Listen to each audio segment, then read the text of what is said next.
I'll work with a client and we'll both put on our curiosity hats and we'll say, that's what I want. And how do we get there?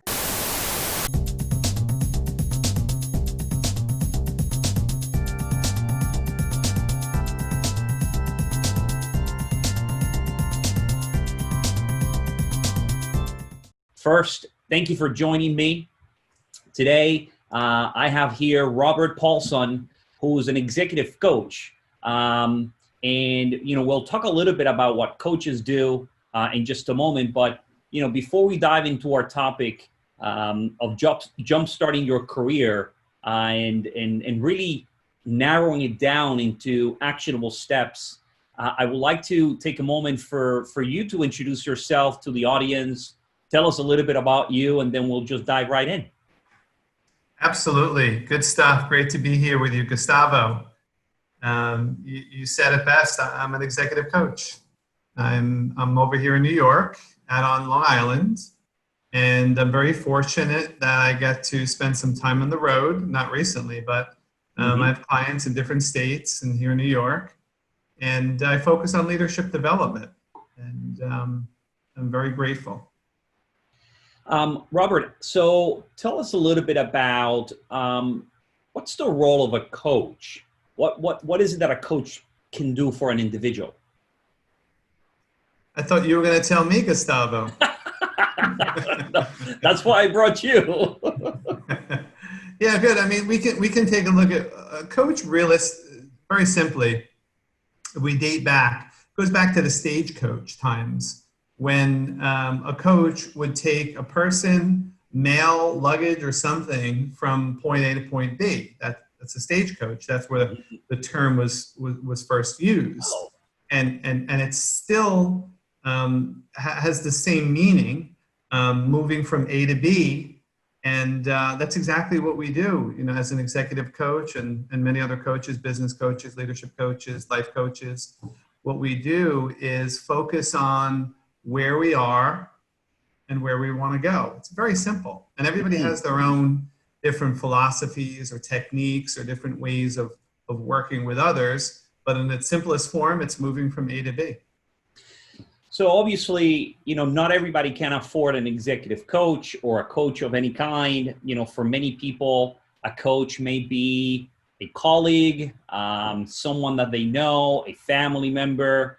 But, while everybody has their own opinions about how to get somewhere from point A to point B, I think that in our initial conversation, we came to an agreement that there are specific elements that, regardless of the circumstances, an individual must take to, I guess, increase their chances of getting to where they want to go, right? If point A is where they are and point B is where they want to go, there are certain specific steps that a person should take. And, we discussed the fact that there's basically 3 steps that a person has to take, right? First, define what they want, how they're going to get what they want.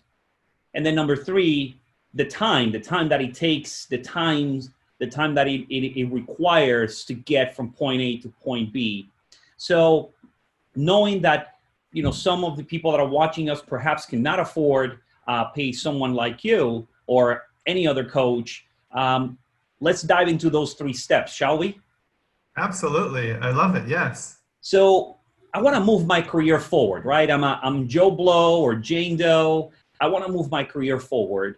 And I read or I hear, Robert and Gustavo talking about the fact that the first step is that you have to know what you want. You have to define what you want. What does that mean? Yeah, well, there's 2 different parts to that, right? Is knowing what you want and actually wanting it, right? So when we talk about change, as you pointed out, there are three phases, right? You need to want it, and then you need to know how to do it, and then you need to give it time. Any of us who have ever changed anything, myself included, has gone through this process. And each step, without one, there's none. So each one is very, very important. Depending on the engagement, what happens most of the time is we explore, like, what exactly is it that you want?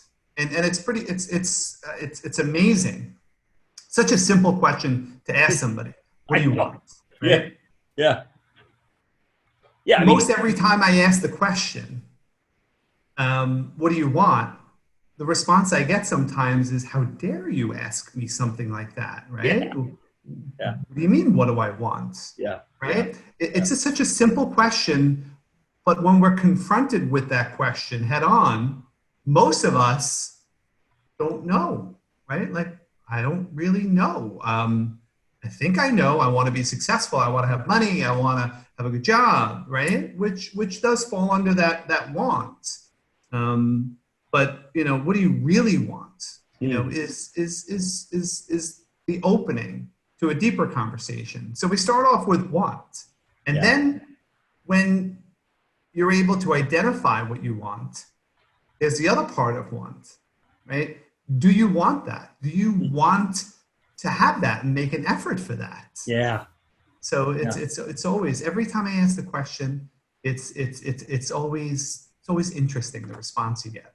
Yeah. I don't know if you, I'm going to admit here that I watched the movie The Notebook. It's a few years old. Yes, I had a crush on the actress, Rachel I think it's McAdams.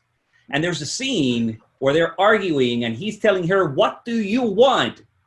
And she's babbling and she's going, and he continues, what do you want? And like you said, it seems like an easy enough question. What do you want? I want to eat. What do you want to eat? I don't know. That's the problem, right? It begins the process of perhaps we confuse ourselves in trying to narrow it down. What do I want? I want to be successful. Well, what does that look like for you? In your experience, as you have worked with different individuals, what has been what you think holds people back from being able to identify what is it that they want? That's a great question. At the end of the day, it's really about giving yourself permission. Sometimes we're clear on what we want, but what holds us back sometimes from having it is literally giving ourselves permission. It sounds silly, but I'll ask clients, I'll literally ask them, when they identify what they want, that, do you give yourself permission to have that? And that's always a very interesting response as well. Yeah. Well, I mean, I'm sure that in a way, family, depending on the individual status, right? Married, not married, kids, no kids, money, no money, family, no family, all those variables play a role. But I guess the point is that regardless of those circumstances, if you don't take this first step of trying to define what you want, it's going to be very hard to get to that other side, no matter what, right? To that point B. Are there any exercises or steps that I can take as an individual to really, do I write it down? Is this a day? Does it take, several weeks? How do I go about it? Yeah, there's in the context of wanting something, a lot of work that I do is with leaders, senior managers, executives. And when we talk about change, like wanting to change, we'll go through a process, whether it's 360, speaking with other stakeholders, and we'll explore some things that the individual might consider working on, right? Whether it's to become more effective in delegating or prioritizing or having executive presence. When you can identify something that you want, that's the first step. And then literally committing to that. So you may be clear on what it is that you want, but the other part of it is the commitment part. So sometimes when we get to a point when we're exploring something, what do you want? Sometimes I'll suggest that we stop there and that they consider it, not when we're talking, not when we're having a coaching session, but the next day or the next weekend or the following week. because the way that our mind works is that when we pose a challenge to it, or when we pose a question to our mind, it immediately goes to work and it starts searching our database for an answer. So there's two parts to us. We have an ego and we have the soul, and the ego is so quick to just answer, like, this is what I want, this is what I want, which might be true. But a lot of times what I've noticed is that when we just throw the question out there and we give ourselves some space, some time, whether we're driving in the car or we're taking a shower or we're going for a walk or whatever it may be, is that all of a sudden the answer comes to us magically. Like, oh, I know exactly what it is that I want. I want to have more of an executive presence, because I feel like when I have an executive presence, my peers will respect me more and they'll see me in a different way. That's what I want. So starting off with wanting something is great, but not forcing it. It's got to be authentic, and it's got to be something. I'll ask somebody from 1 to 10, how bad do you want this? And if it's not a 7 or higher, then we move on and we explore something else that they may want. Oh, I see. Okay. So a few years back, I was at Penn State. I was talking to college students, and one student came to me afterwards and said, how do I find out what I want? And I said, listen, if I knew completely, I would be making a lot of money. It's a process. And he says, but how do I start that process? And the only thing that I could think of at the time, I said, look, you need to try. You need to start thinking of what are the things that you like, that you see yourself doing, and try them. And he says, well, what if I don't like it? Then you're going to have to try something else. But what if I don't find what I want? And I said, look, I think that if you are looking for it and putting the effort, if you are reducing the amount of time that you spend watching Netflix and really sit down and perhaps put, pen to paper, and on a scale of 1 to 10, rate the things that you want. And like you said, Robert, anything above 7, pursue that. Anything below 7, put it to the side. If you don't do that exercise, then you're never going to figure it out. But you will increase at least your chances of figuring it out if you're taking steps towards identifying what you want. Would you agree with that response? Yeah, absolutely. It does make sense. And, sometimes when we reframe it, right? Like, what do you want can just be a little bit direct. Like, what do you want? And sometimes that tone in our mind, is a little standoffish. We could reframe it and say, what do we enjoy doing? What is it that brings joy to your life? What is it that excites you? What is it that lights you up? So sometimes, I'll be working with somebody and we'll have a conversation. What are your passions? What do you enjoy doing? Then it's like, oh, given the opportunity, just put me in a room. I love talking, right? I love talking about topics that I'm passionate about. Well, what topics are you passionate about? Well, I'm really passionate about management. Like, I went to school for it, I excel at it, and I'm really good at it. To me, I could just see things. I see people and I see the way things should be done. Well, this is good. This is a good start. For others, it could be like, well, what am I passionate about? What do I enjoy doing? I love sports. Put it on TV, give me a ball, I'm going to run. Anything to do with sports, talking about sports, I enjoy. It lights me up, right? Wow, that's probably an 8 or a 9, right? At least probably a 10. So it's like, what is it that we enjoy doing? So many times we're really good at complicating things or getting in front of things before they actually develop. It's like putting a seed in, and then without giving it a chance to grow, we're like, what happened? Where's it going? We have to give it time. So I have never been in a situation with a client where we haven't been able to identify something that they wanted, right? Something that excites them. There have been plenty of times where in the beginning of the conversation, individuals are stuck where they just can't wrap their mind around it, especially when it's like, well, what do I want? It's like, wow, everything. Like, where do I begin? All right, hit pause. What excites you, right? It's a different kind of question. Got it. All right. So The second step, once you identify what you want, the second step is how to get there. Now, if identifying what you want is hard, how to get there is probably harder. How do we get to point B? How do we get there? What do we do? You tell me. Well, when it comes to wanting, I wouldn't necessarily say wanting is hard, figuring it out. I think it requires patience, and I think it can be a lot of fun. But I wouldn't necessarily support saying that it's hard.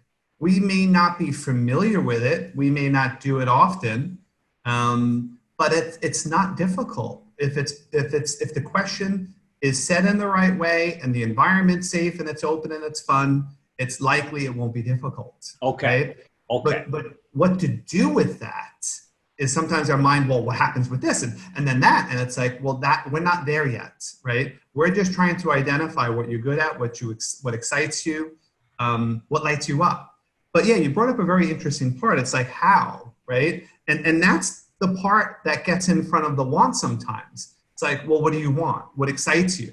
And then our mind goes to, well, if I want that, how am I going to get it? I don't know where I'm going to begin. And we have to keep them separate from each other. So it's like, well, what is it do I want? Okay, once I'm clear on that, it's a 7 or higher, then the next step is well, how do I move forward? Like, how do I have that? So it depends on the context of what we're talking about. But we'll go back to coaching. Yeah. A to B, right? A is where you're at. B is where you want to get to. So over here, B is something that you want. So once we've explored what exactly it is that you want, you put it out there, then the fun begins as well. Then you get to be a little bit more curious. And I don't always know the answers. You know, sometimes people will come to me and they're like, Robert, you're a coach. You've got experience. You've got all these great references. Like, how do you not know? Yeah. Well, there's a part of it where I think is very powerful is being curious together. It's an authentic way of achieving something. So I'll work with a client and we'll both put on our curiosity hats and we'll say, that's what I want. And how do we get there? Let's talk about this. How do we get there? And really what we're looking for is a conversation. It doesn't have to be static. Do this, do that, do that. What are some things that I can do that will help me get there? That's different, okay?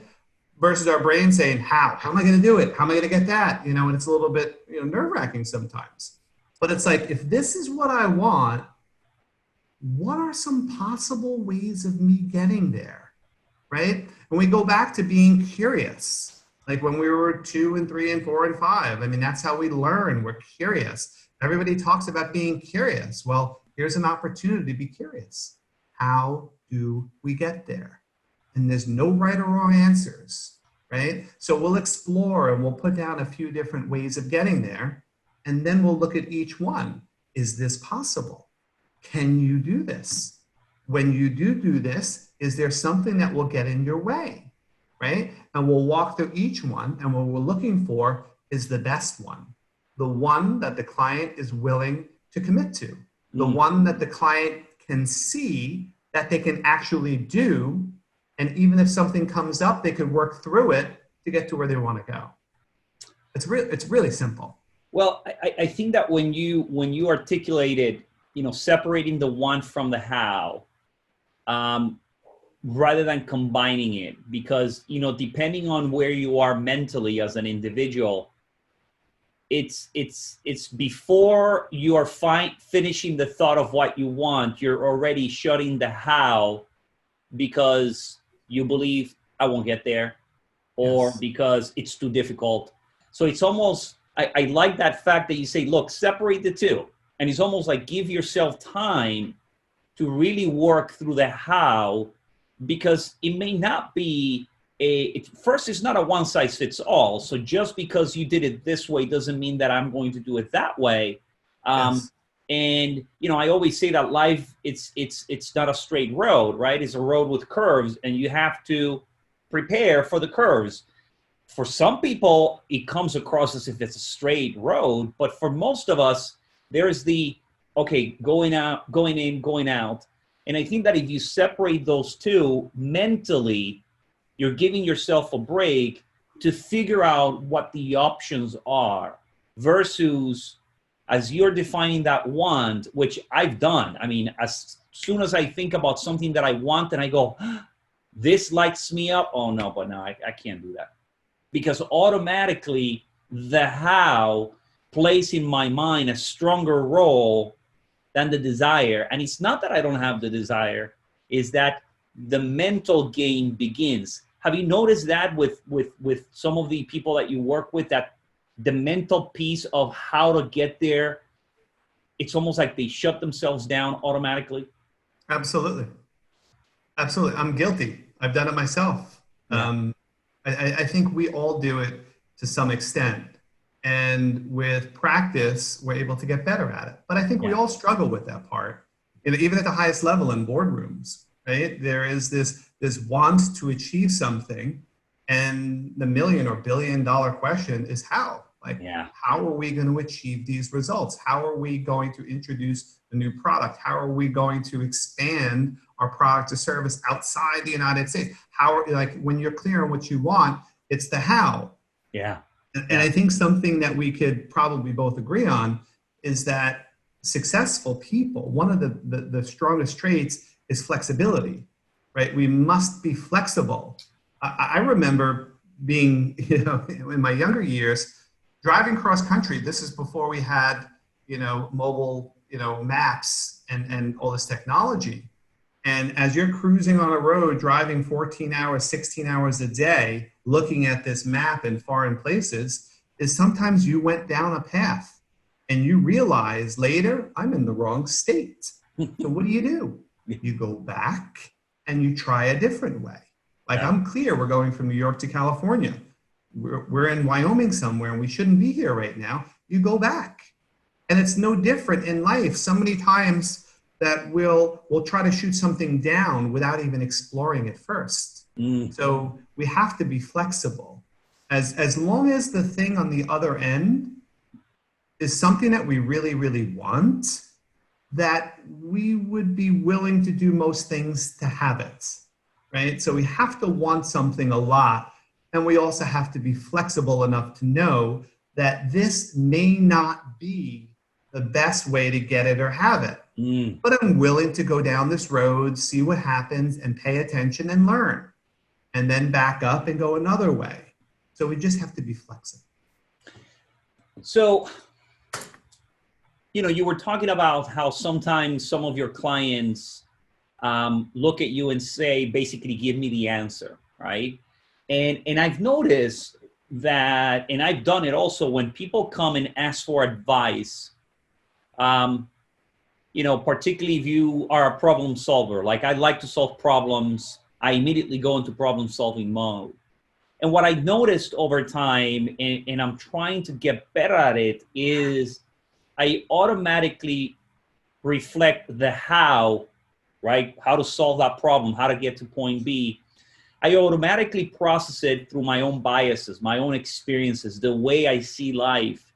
And I'm cautious that when people are seeking advice, that they really need to be careful who they're asking for that advice, because A, they may find someone that is supposedly giving them the answers, which may or may not help them. Yes. Or more importantly, the person may be given the advice based on their own specific context and circumstances that may or may not be relevant to the other individual. So I guess as a coach, you have to be very careful with that you're not necessarily saying, well, this is the route that you take because it's the route that I took and it worked for me, so it's going to work for you. How do you differentiate between someone giving you advice that is about what you need and what you want and your circumstances versus their own preconceived notions of either you or how to get there? Yes. That's I think what you just shared there is the difference that makes a difference between a coach and a good coach. is things that I've noticed, and even with myself too, is I don't necessarily like being told what to do, right? I don't necessarily prefer it. There are times when I need it, right? But overall, it's not a natural thing for me to really just appreciate. I like to, come up with my own answers, and especially when you're working with successful people, is that they've gotten to a place because they know they're successful, and the way they're wired has helped them to get there. So they're not really always so open. But to answer your question, it's about wondering and being curious. So there'll be a client and there's something that we want to achieve and they may not be clear on how to get there. I could make a suggestion and say, I'm wondering what your thoughts are about this, right? I don't need to go into a full story and spend many minutes talking about it, but I'm wondering what your thoughts are about this, which would allow them to either grab the ball and run with it or throw the ball back. But it really is, it's about like leading and pacing, leading and pacing. You really need to be monitoring the situation continuously, but the experience is the client's, not mine. So when someone comes up with an idea on their own, they're more willing to commit to it than if it's somebody else's idea. Got it. So I have found that even though I may think I have a solution, most of the times it would be most effective if it came from the other person. So the question is how to get them to open up a little bit more and see things differently, because it's about perspective. I see things the way I see them. You see them differently. So how do you add perspective into a conversation, right? And that's more of an art than it is a science. It's maybe being a little bit more playful and open and curious, right? I'm wondering about this, or how about this? In the past, when you've done X, Y, or Z, what did you do? Like, how did you get there? What was the process like? And a lot of times that'll get them to think about something, even if it's not the thing you're talking about. It gets them into a moving forward, how did I do something, which may spark something that says, aha, I've got it. What if we do this? Right? So it's being patient, being supportive, allowing the experience to be theirs, because when they do come to the solution, they're going to own it. Yeah. Versus mine. Yeah. Yeah. I guess it's that process of self-discovery. And when you believe that you have discovered it, even though somebody may have gotten you there, it's going to stick more. I think of my mother, and this is the question that I have for you. When any issue that I have, and I'm talking to my mother immediately goes into opinion mode, right? So the last one is, we were talking about, do we send our son to a private school or public school? And she immediately went to give her opinion. What she never asked is why. What role does why play in the how to get there? Because not a lot of people ask you, why do you want that? And why are you thinking of doing it that way? What role does why play? Why is a motivator. So recently I was having a conversation with somebody about the same topic of change in the three processes. Wanting, do you want it? How, like, do you know how to do it? And time, giving it the right time. And this individual said, hey, Rob, why? Like, why is in there too? Like, why has to be part of the process for change? And it's possible it is, of course. But it's the motivator. It's what's beneath the process. So you can have these three things, right? Wanting and knowing how and giving it time. That's the process. Through anything you've ever done, through that process, it's the same. Different content, same structure. But what's below is the motivator, right? Like, why am I doing this? Like Simon Sinek talks about in his book, and many other leaders, even before Simon, we're very good on exploring the why. But back to your question, it's the motivator. So when we talk about wanting something, right? No matter what it is, I want to have more executive presence. I want to have a more work-life balance. I want to have whatever, right? Once we're clear on what that is, we then can ask, well, what is important about that? Right? Which is similar to why, right? Yeah. Some people go into the why mode and they think that if I ask why 5 times, life isn't that simple where I could say why, and they're going to get to it. It's really being curious, like what's important about having that, which is like why, because then you'll explore the motivator, and that's like the battery pack that's going to get you there, right? So when I ask a client, when we're talking about what they want and we rate it 1 to 10, and it's a 7 or an 8 or a 9 or a 10, my next question is what's important about having that? Yeah. Well, but that's a less intimidating question. What is important about that versus why? Because I've been in situations where I've been asked why, and it's almost like, I don't know. Yes. That's right. But I like the reframing. It's still getting to the same place. What is important about that? And it's less intimidating because the why, again, I go back to the movie The Notebook. What do you want, right? And she's struggling. Why is she struggling? And if he were to ask, why are you struggling? She may come even more defensive or maybe more close because she may not even know why. So it's interesting because I thought about it, and even in my own career, many times I struggle with that why. And when I've been asked, why do you want that? It's almost like, ooh, that's a great question, right? And you go, particularly me, I go through this philosophical analysis of why versus what you just asked. What's important about this for you? Okay, I can probably start numbering things, and that will lead me likely to the reason why I want it. Does that make sense? It makes a lot of sense. And what comes to mind for me with why is sometimes it's almost the answer to it's like an excuse. Like, why did you do that? Right? It gives us an opportunity to add things in justification, right? So for me, not everybody, but for me, when it's like, why that? It's like, now I'm justifying it. Like, that's why. Versus what's important about that. It's a totally different tone, number one. And number two, it invites one to really consider what the heck is so important about that thing I just said I wanted.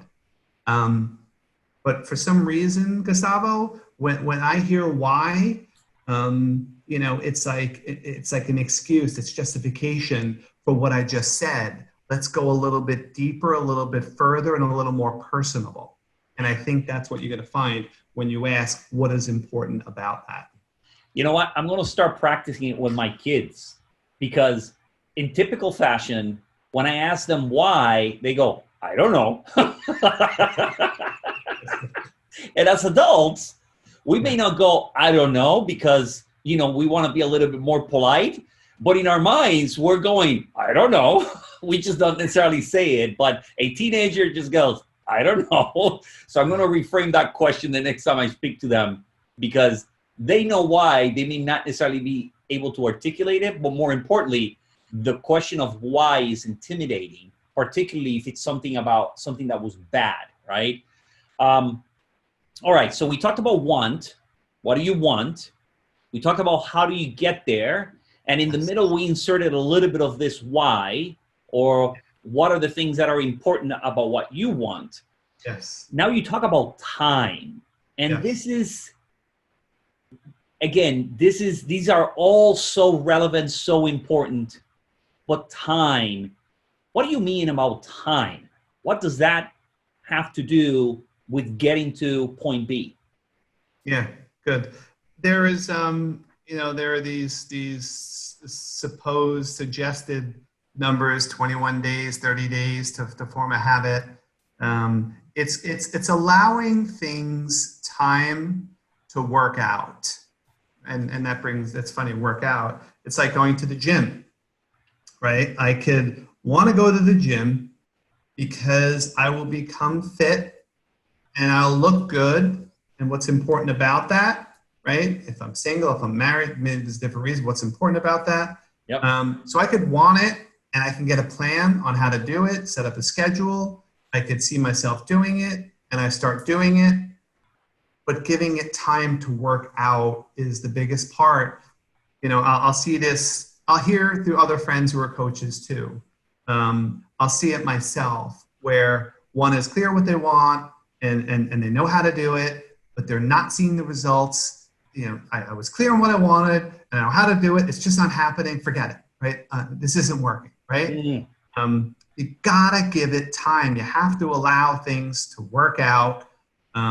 And understand that it will not always be smooth, right? There'll be ups and there'll be downs, and that's why what's important is important, and that's why being clear about what you want and how to do it, all of that stuff is great, and the time is like the piece that will just bring it all together. Some people are fortunate where they can be clear about what they want, and they could develop a plan on how to get there and start to see results right away, and it just looks easy, right? Yep. For others, we get in our own way or certain things just aren't so smooth, right? And that's when we revert to trying different things out. Well, prior to being in HR, I was pursuing an acting career, and I have to admit, the time concept, it was a struggle for me, right? I knew what I wanted to become an actor. How I was going to get there, I had different, roads that I was taking, but the time variable, which is in many instances outside of my control, really frustrated me. I wanted to be a superstar, quickly, and it wasn't happening. And here I am knocking on doors, getting rejected, and it just did not happen. And ultimately decided to pivot. Now, I try to justify it, and I think part of it was definitely the frustration. Part of it, I was getting married at the time, and I was projecting ahead, and I thought, oh, I cannot make a living, or with this amount of money that I'm earning and the instability of the career. So that also played a role. But as I reflect back, I go, look, I get all those variables, but the concept of time, I just couldn't deal with it. And here I am, 20 years later in human resources, I applied what I didn't apply in acting, which was to give it time. It takes time to build it. But what I did see that at least at the time, I didn't feel as an actor I was accomplishing is that I felt that I was moving forward. So I had small wins along the way, either a promotion or a certification or recognition, and that gave me the energy to continue. I guess people become defeated after trying it a couple of times and not working out. How do we keep ourselves energized to give ourselves enough time to let it play out, let it work out? I think you said it. You said it best. Those small wins. Yeah. Right? So things that we can do very simply is to pay attention. It sounds simple, and it is simple. We don't always let it be simple. When you're doing something, you're clear what you want, you know how to do it, you have to pay attention to what you're doing as you're giving it time. Pay attention to the feedback that you're getting. In your example in HR, you got recognized for an achievement, right? That's feedback, right? Mm-hmm. So I'm recognizing this feedback. It's positive feedback, right? And it's making me feel good about what I'm doing so that I can keep going in that direction. So pay attention. Life's always sending us signals. It's talking, it's communicating to us. if we pay attention. And, you had an opportunity in the beginning to get certified, and you got certified and you passed. The feedback is you're doing the right things, you got the right skills, you got the right resources, you passed this, here's your certification, here's my feedback, I'm paying attention, this is building. Recognize, or maybe there was a promotion, right? Am I paying attention to the feedback? The things that I'm doing, others are witnessing, and how are they reacting? By giving me a promotion or suggesting that I do this or do that. So we have to pay attention. Very important. So when it comes to the concept of time and perhaps realizing you have given it enough time, is there such thing as you've tried it, you've given it your best shot, and it's time to stop, right? Trying to go to point B. Is there such thing as, I'm sure there is, but I guess I'm trying to figure out, how does an individual truly identifies it's time to, put it aside, not pursue it, or, I give it my best? Is there something that they can see? Yeah, another good question. It's sometimes it's as simple as capabilities, right? If I am capable of doing something versus not being capable of doing something. So when I'm with a client and we talk about the things or something that they want, part of the conversation is visualizing, having that, and the things that you need to do, the how part, are those things that you can do. Because if there are things that you cannot do, it's not likely you'll have what you want to have. So capabilities is a very important part. Another part that you brought up is like, when do you throw the towel in? When is enough is enough? I think that's very unique to the situation, paying attention to the feedback. If I am doing something and the feedback I'm getting is not positive, it could be constructive, but if it's just not positive, I'm not doing well. And I make changes and I do something different, I'm getting feedback, it's not working well. And I make changes and I do this, it's time to say time out, and really talk about what's not working, right? Maybe it's time to take a step back and go in a different direction. Do you throw the towel in? I don't necessarily think so. If you've done if you spent the time to get clear on what you want, if you spent the time to put together a plan on how you're going to get there, and you're putting your time in, I think it's a matter of being flexible. What are your capabilities? What is the feedback that I'm getting? We have to pay attention. And there's another part of it too. It's like, the rule, the 10,000 hour rule, right? That if anybody does anything for 10,000 hours, they become, quote unquote, an expert. I forgot who wrote the book. Somebody quite famous wrote the book. And it was really about that, like in baseball, right? So if I really love baseball and I practice baseball for 10,000 hours, I play baseball for 10,000 hours, I'm a professional. I'm an expert. I'm going to be likely one of the best. Same thing with, if you're in the world of public speaking. If I'm publicly speaking for 10,000 hours, it's likely that I will be pretty good at it. Yeah. So it's putting the time in over and over and over, paying attention to the feedback that you're getting, directly or indirectly, making some adjustments, and then continually moving forward. Paying attention, capabilities, the feedback are all pieces that need to be monitored so that you can get to where you want to go. Yeah. So, here I'm reflecting, as I think of my daughter is entering college, and, she says about a year ago, she was going to study to become a forensic psychologist. And she decided that she wasn't going to study that. And when I asked her, why is that? She said, because I realized that I didn't have any patience for my friends' problems. So I realized I won't have patience for anybody else's. So if she's my best friend and I don't have patience, total strangers, I won't have it, right? So now she's in the process of wanting to study marketing and study business.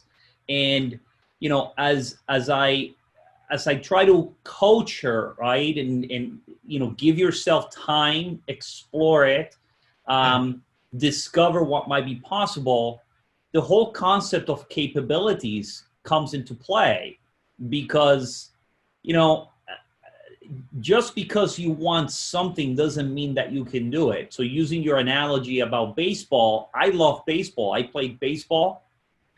I couldn't throw fast.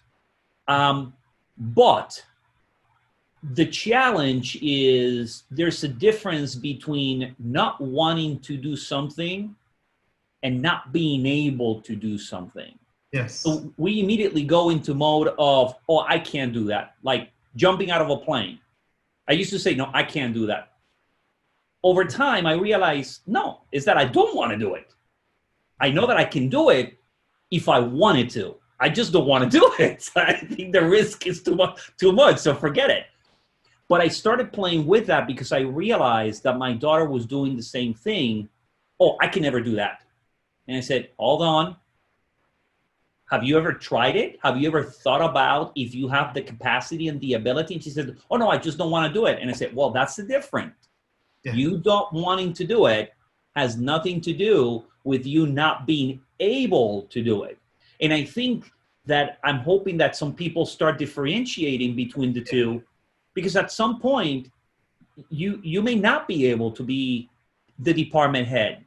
Maybe you think you want it, but maybe you don't want it. Maybe you do, but maybe you don't have the capacity to get there. How do you differentiate? I guess you said it. Pay attention to the signs. Pay attention to the feedback that you're getting from people. You know, I think that at some point, one person can be wrong. Two people can be wrong.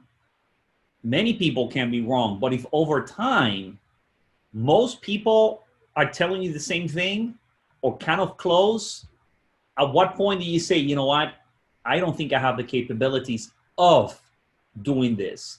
Does that make sense? It makes a lot of sense. And it really depends on the situation, because maybe you're not doing the things that you need to be doing that's going to get you the results that you want to have. So let's say, for instance, like you shared, you're a ball player and you don't throw fast. I would then question, or I'm curious, you know, and I think that's the part too, the magic piece, even with your daughters, being curious, right? But let's be curious with you, you know, a pitcher not throwing fast. I'm curious what strength training you had. What were you doing to develop your arm to become stronger? Yeah. And maybe, just maybe, there were things that you weren't doing that could have helped you to develop and throw the ball faster. Yep. Right? Yep. And I think that's why sometimes it's about perspective. We see what we see, and that's all we see. Yep. So when we invite others in for perspective, even as a coach, an athletic coach, right? So here you are, Gustavo, whatever age, and you're saying, hey, Coach Rob, you know, I like pitching and I don't throw fast enough, right? So as a coach, you know, I might ask you a few questions about, you know, pitching, like, why do you want to be a pitcher? What's important about being a pitcher, right? To make sure that this is something that you really want, not that dad suggested that you do it. And inside you know, so I would ask a few questions about that. But once it seems like things are aligned, well, what are you particularly doing to develop that arm of yours? Show me some of the practices that you're doing. So I think a lot of the times, you know, it's about doing the right things, you know, and being flexible enough to change, to be open to do things that we were not doing that'll help us get to where we want to go. Yeah, I think, you know, you just said it. Are you doing the right things that will get you the results you want? You know, and I think paying attention to the feedback, the social cues, I think is probably the best way to figure out if you're doing the right thing. Robert, I love, you know, you and I had a prior call already where we kind of talked about where we were going to cover. And I'm hoping that those that are listening to us, particularly those that are, excuse me, trying to figure out where to go, can take the time to really plan, you know, what do you want? How are you going to get there? maybe don't ask yourself why, but what are the things that are important about that? Mm-hmm. And then ultimately you give yourself time, because sometimes we may be giving ourselves, we may be too hard on ourselves, too self-critical, and not giving enough time for us to really pursue our passions and really try to make it work. I always like to close the show giving you the floor, giving the guest the floor to talk about anything that they want. If there's no shame, if there's anything that you are looking to promote or talk about, or if there are any final words, the floor is yours. Thank you, Gustavo. I would like to touch on something. You know, this environment right now with the pandemic and the business environment, there's change happening right now. And some of us are not or will not be returning to work. And that means that we'll be on a journey to find something new or different. So having the right mindset is going to be very, very critical. And the feedback, we were just talking about the feedback. And there's feedback for you. If your employer, your manager, your boss is suggesting that you don't come back, that's feedback, right? So pay attention to it. It's not your identity, right? No one's challenging you as a person. They're challenging the role and the things that you were doing. So now it's time to hit pause and reevaluate. What's this feedback saying to me, right? What is it that I really, really want? What is it that brings me joy? What do I want to be doing? Maybe I'm 45 years old. Maybe I'm like in the middle of my life. How do I want to spend the next half of my life? What do I want to be doing, right? Do I want to be doing exactly the same thing? Let me get in front of this versus feel like I'm being dragged around. Yeah. And I think just having that mindset, it is an opportunity. It's a time for change. Hit pause, explore what's important to you. What do you enjoy doing? And then map out the direction you're going to go, but pay attention to the feedback that you're getting. Yeah, the mindset, there's no question about it. If you're not willing to have a positive mindset and try to get over those whatever fears you may have or insecurities, even in really difficult times, I'm very compassionate about the people that have lost their jobs, and that are struggling and figuring out what to do next. But I remember a few years back, I was in a situation where there were several of us where we were possibly losing our jobs. Mm-hmm. And there was one employee who said, Gustavo, I can't be without a job. If I lose my job, I don't know what I'm going to do. I have kids to support. What am I supposed to do? And frankly, I said, okay, let's imagine that you lost your job. What are your options? And she was caught up in the panic of losing the job. The emotion, yes. The emotion. And I said, okay, I get it. Put aside for a moment the emotion. What are your options? And she says, well, I guess I have to look for a job. I said, okay. Yes. And what do you have to do in order to start that process? I guess I got to update my resume. Okay. What else? And we started talking about it. And she started thinking about things that she could do. But then I brought her back and I say, and by the way, you have not lost your job yet, but prepare just in case it happens. So even if there's a lot of emotions and circumstances, at some point, you have to regroup, stop, and say, okay, what am I doing? And this is where I'm hoping these steps that we have shared with our audience will help them figure out, okay, how do I get now to point B? Because certainly point A is not where I want to stay. That's right. Well, listen, Robert, I appreciate very much you coming into the show. I'm glad that we connected. I'm glad that we were able to do this together. And I guess we'll see each other in LinkedIn, and obviously maybe we'll work in the future together. You're awesome, Gustavo. Thanks for having me. Take care. Bye-bye. Bye-bye.